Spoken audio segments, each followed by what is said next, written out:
Hello बच्चों, let's see the question. The variation of density of a solid with temperature is given by a formula. Here we have given 4 option. Now to answer this question first we will discuss here the key concept and here the key concept will be given as thermal expansion. Thermal expansion का मतलब ये हो गया कि हमारे पास यहाँ पे टेम्परेचर के चेंज होने की वजह से या टेम्परेचर के इंक्रीज होने की वजह से जो डायमेंशंस होती है वो चेंज होती है, लेंथ, वॉल्यूम, और हमारे पास यहाँ पे जो डेंसिटी होती है उसमें वेरिएशन हमें देखने को मिलता है. बेसिकली हम यहाँ पे वॉल्यूमेट्रिक थर्मल एक्सपेंशन को रिप्रेजेंट करेंगे which is given as V2 equals V1 into 1 plus gamma into change in temperature that is T2 minus T1.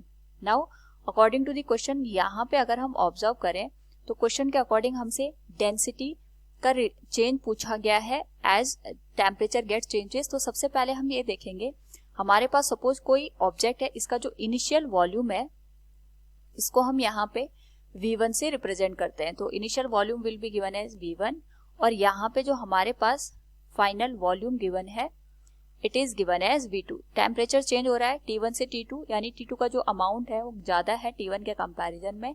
तो V2 की जो वैल्यू होगी that will be V1 into 1 plus gamma into T2 minus T1.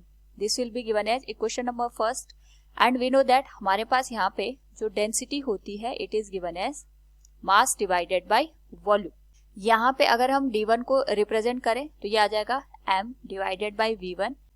और इसी तरीके से अगर हम सेकेंड केस में या जब हमारे पास टेम्परेचर चेंज होता है उस केस में डेंसिटी को रिप्रेजेंट करें it will be given as m divided by V2. यहाँ पे अगर हम ऑब्जर्व करें तो हमसे क्वेश्चन में ये पूछा गया है कि टेम्परेचर चेंज होने की वजह से हमारे पास यहाँ पे डेंसिटी में कितना चेंज आएगा. वी नो दैट हमारे पास यहाँ पे जो वॉल्यूम है V2 is given as V1 into 1 plus gamma into T2 minus T1.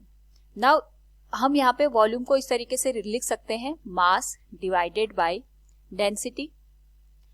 And यहाँ पे क्योंकि टेम्परेचर के चेंज होने की वजह से मास में कोई चेंज नहीं आएगा तो हम V2 को लिख सकते हैं mass divided by density D2 will be equal to mass divided by density D1 into जो ये टर्म है हमारे पास ये सेम रहेगा 1 plus gamma into T2 minus T1. M से हम कैंसिल हो जाएगा. तो जो D2 है इसको हम यहाँ पे D1 के टर्म में लिख सकते हैं 1 upon D2 equals 1 upon D1 into 1 plus gamma into T2 minus T1.